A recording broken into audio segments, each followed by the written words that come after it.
Alors, bonjour à tous, bienvenue à Bike Skills. Je m'appelle Yann, je suis le fondateur de Bike Skills. On vous fait plein de petites capsules informatives justement pour vous aiguiller sur votre choix de vélo, sur le positionnement, sur la géométrie du vélo. Présentement, là, ce qu'on va regarder, c'est on va s'attarder un petit peu plus à l'ajustement des suspensions. Donc, l'ajustement des suspensions, on peut faire un cours de 5 jours, un bac universitaire en suspension. On va vraiment y aller avec la base. Qu'est-ce que vous devriez savoir pour bien ajuster votre suspension? Qu'est-ce que vous pouvez aller chercher au niveau de la performance? La première des choses, ça c'est un vélo qui est flambant neuf, je ne l'ai pas ajusté du tout, il sort de la boîte. C'est la nouvelle Fox 38, donc la grosse fourche. C'est pas nécessairement quelque chose que je recommanderais à tout le monde, donc c'est la plus grosse fourche de Fox. Le plus important de cette fourche-là, c'est que il y a un ajustement pour le rebond et la compression. Puis on va regarder ça. On va être capable de voir un petit peu plus en détail c'est quoi. La première des choses qu'on va regarder, ça va être ce qu'on appelle le sag. Le sag, en français, ça serait une précharge. Dans le fond, ce qu'il faut regarder, c'est lorsqu'on est sur le vélo, en position engagée, avec notre poids. Puis c'est bien important quand vous faites des ajustements de suspension, c'est avec vos souliers de vélo, avec vos protections, avec votre casque, avec votre sac à dos. Donc mettez tout ce que vous devez avoir pour rider, parce que ça va avoir une influence sur l'ajustement des suspensions. Alors la précharge, c'est d'être capable justement d'être en position engagée et de sentir qu'on est capable d'aller chercher un pourcentage d'utilisation au niveau de notre fourche. Donc ça va être votre précharge ou le sag. Le sag va être déterminé avec la pression d'air qu'on va mettre dans la fourche. Donc c'est toujours la branche gauche d'une fourche, donc ça va être l'air. Lorsqu'on va tester le sag, la précharge, ce qu'on va faire, c'est on va se placer debout sur le vélo.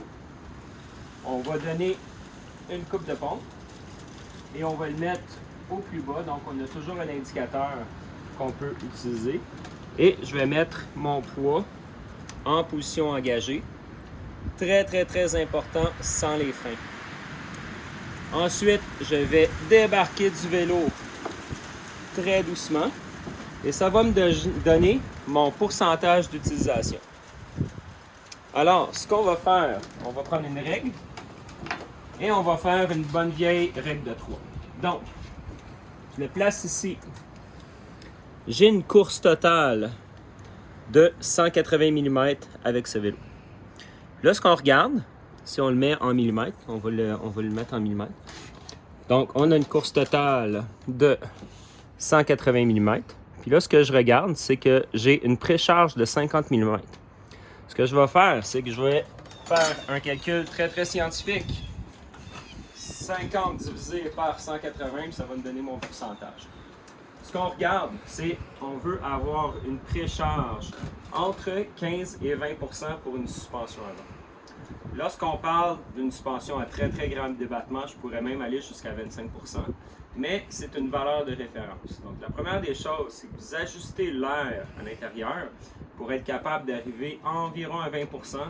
Vous ne vous tromperez pas avec cette valeur. Ce que je vous recommande, c'est aller vous chercher une bonne pompe, donc une pompe de qualité.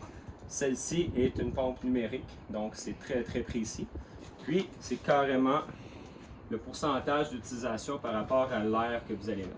Je sais que j'ai 75 livres d'air dans cette fourche-là, puis je sais que j'ai une précharge à 25 %. Ça me permet de continuer de l'ajuster.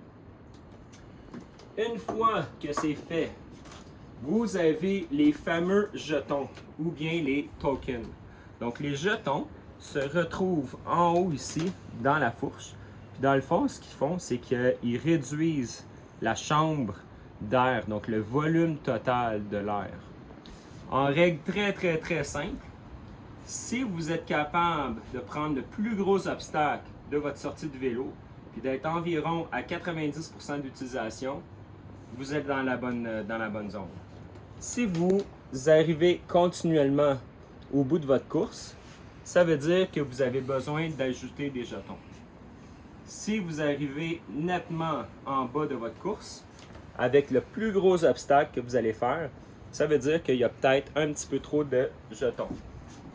Ce qu'on va faire, le test maison, je ne peux pas le faire ici, mais debout sur les pédales, je vais essayer de compresser au maximum le plus que je peux la suspension.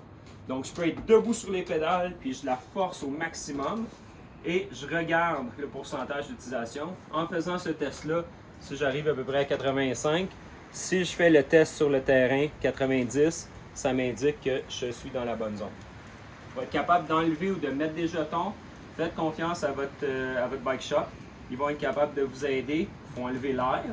Donc, c'est très, très dangereux au niveau de votre sécurité. Faites vraiment, vraiment attention. Ça prend les bons outils pour être capable d'ouvrir cette valve-là sans nécessairement la briser. Donc, on a parlé de pourcentage d'utilisation, donc de sac, de précharge. On a parlé des jetons. Maintenant, on va se concentrer sur la jambe droite qui est la compression et le rebond. Donc, dans le fond, en anglais, on dit un charger. Puis, on dit aussi un damper. Donc, qu'est-ce que ça fait? C'est que ça va ajuster la vitesse de rebond et la vitesse de compression. Donc, c'est aussi simple que ça. S'il n'y avait pas de damper, ce qui va inhiber la force requise puis la vitesse requise. Donc, si on n'avait pas du tout ça, puis on avait seulement de l'air, ce serait comme un pogo. Donc, qu'est-ce que ça fait? Ça s'écrase très, très rapidement et ça revient très rapidement. Donc, ça nous donnerait un feeling qui est totalement instable. En ajustant la branche droite, ce qu'on va aller chercher, c'est qu'on va être capable d'ajuster la vitesse de compression et la vitesse de rebond. Sur la plupart des vélos, vous allez avoir seulement un indicateur ici au niveau du rebond. Et le rebond, c'est toujours rouge. Et souvent, ce que vous allez voir, c'est que vous allez avoir un bouton pour la compression.